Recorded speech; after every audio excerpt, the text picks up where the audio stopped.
NCPD has been around for many years. I'd say we're in our 54th year, and we came out of a need in the 50s based on the outbreak of polio in terms of rehabilitating persons who had contracted the disease then. It has moved. It's been an organization that is evolving because of a greater need in the country for servicing persons with disabilities. And I want you to note my language in terms of persons with disabilities, not the handicapped, not the disabled. They are persons first, the disabilities after. So we have a lot of work to do in terms of educating our public on how the language we use in addressing this sector of our society.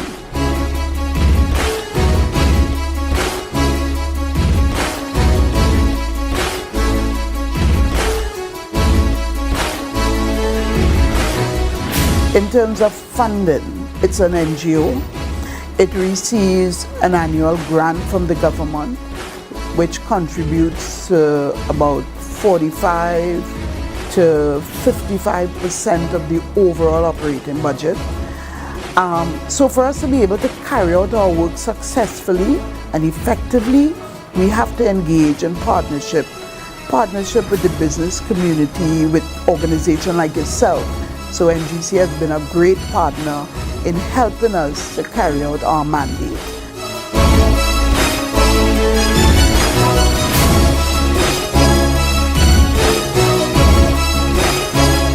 We work with empowering and providing vocational training from age 14, so that we receive students coming out of the various special schools, as well as those who have had no schooling whatsoever, who would come to us even at age 20, 25, no socialization. But we are focusing a lot on vocational rehabilitation, and in so doing, our individuals are prepared for the labor market, preparing them with skills so they can go out there and gain employment.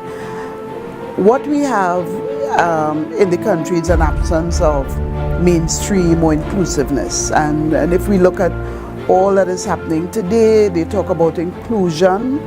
Persons with disability needs to be included not only at the primary level, the secondary, the tertiary level, in the workforce all over, but they need to be first given the opportunity. And so NCPD provides that opportunity for them to, whereas some may not have had the grounding from a special school at the primary level, to come here to gain a skill that can take them forward.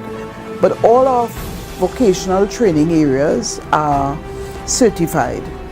So they do the National Craft Certificate by the Ministry of Education, and then we give them another level, which is the Caribbean Vocational Qualification offered by NTA, National Training Agencies.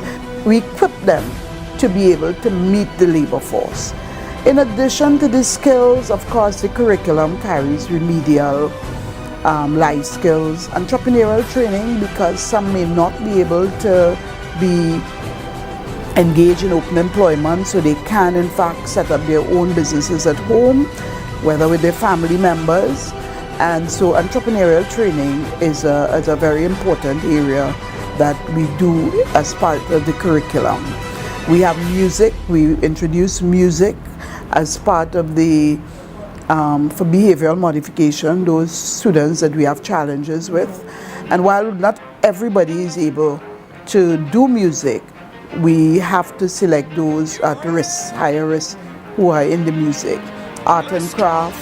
10% luck, 20% skill, 15% concentrated power of will, 5% pleasure, 50% pain, and 100% reason to remember the name. This is 10% luck, 20% skill, 15% concentrated power of will, 5% pleasure, 50% pain, and 100% reason to remember the name. Computer literacy forms, while it is a separate training in terms of information technology, everybody must do computer literacy, so that the curriculum is a very holistic one.